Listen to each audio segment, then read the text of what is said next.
हाँ जी, कॉन्फिडेंस पे मेरा एक लेक्चर था। मुझे यकीन है कि समझ में आ गया होगा कि कॉन्फिडेंस कैसे आता है।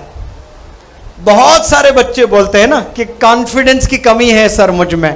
तो कॉन्फिडेंस पाने के लिए क्या क्या करना होता है मैंने बताया आप लोग को। पहला क्या करना होता है? Looking, observe. उसमें एग्जाम्पल्स किसके दिए मैंने?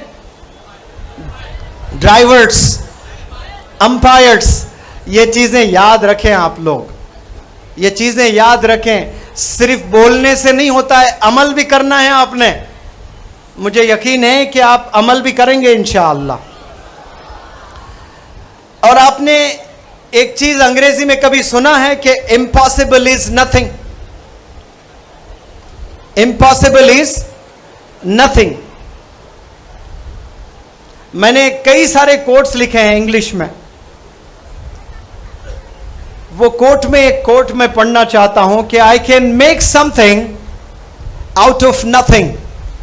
मतलब मेरे पास कुछ नहीं है फिर भी मैं कुछ बना सकता हूं। I can make something out of nothing because I have grown up learning one thing, that impossible is nothing. Impossible कोई चीज है ही नहीं, जो हम इंसान चाहता है वो अचीव कर सकता है। तो मैं चाहता हूं कि तमाम नौजवान बच्चे और बच्चियां मेरे साथ वही जोश से एक दफा ये पढ़ ले। हो सकता है कि आपके खून में हमेशा दौड़ते रही यह चीज। बोले मेरे साथ जोर से कि आई कैन मेक समथिंग। नहीं सुनाई दिया मुझे आवाज। मेरे शहर हैदराबाद तक जाना चाहिए। चार मीनार के मीनार हिलना चाहिए, चार ऐसी आवाज गरजना चाहिए आपके। भटकल के समंदर के लहरें हिलने चाहिए आपकी आवाज से। आवाज से बोले आप लोग, I can make something out of nothing because I have grown up learning one thing, that is impossible is nothing. तो क्या आप IAS ऑफिसर बन सकते हैं? Say yes. जजेस बन सकते हैं? Say yes. नासा में साइंटिस्ट बनकर जा सकते हैं? Say yes. आलिम और डॉक्टर बन सकते हैं? Yes. आलिम और मजिस्ट्रेट बन सकते हैं? यस। वाई?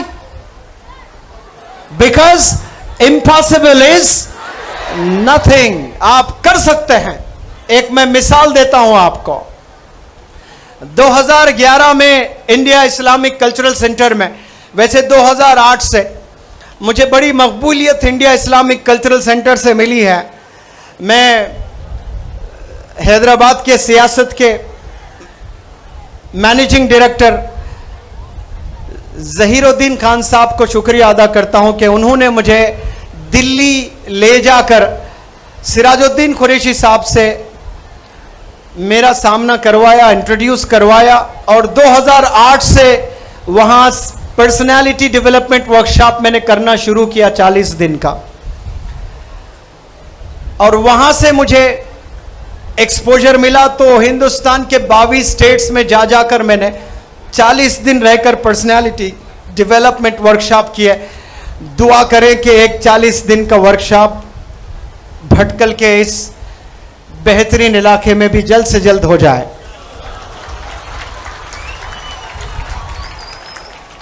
2011 में 300 बच्चे बच्चियां, 200 बच्चे, 100 बच्चियां बैठकर ट्रेनिंग ले रहे थे।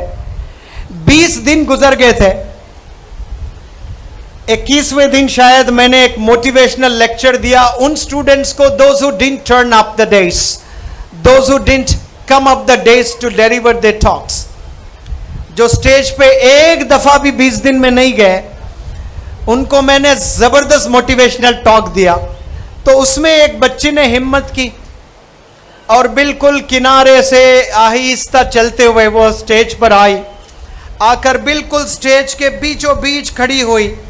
और उसकी हाइट बिल्कुल छोटी थी, जिसको बौनी बोलते हैं, इंग्लिश में ड्वार्फ कहते हैं, बौना, बिल्कुल छोटी हाइट। उसकी हाइट को देखकर 299 स्टूडेंट्स हंस रहे थे। उस वक्त में अगर कोई नहीं हंस रहा था तो वो मुनव्वर जमा वाहिद उस ऑडिटोरियम में था और वो बच्ची थी, और 299 स्टूडेंट्स उस पर हंस रहे थे। गजब का कॉन्फिडेंस उस बच्ची का, और वो बच्ची 30 सेकंड तक खामोश रही। मैं डरता रहा कहीं ये बच्ची इंसल्ट तो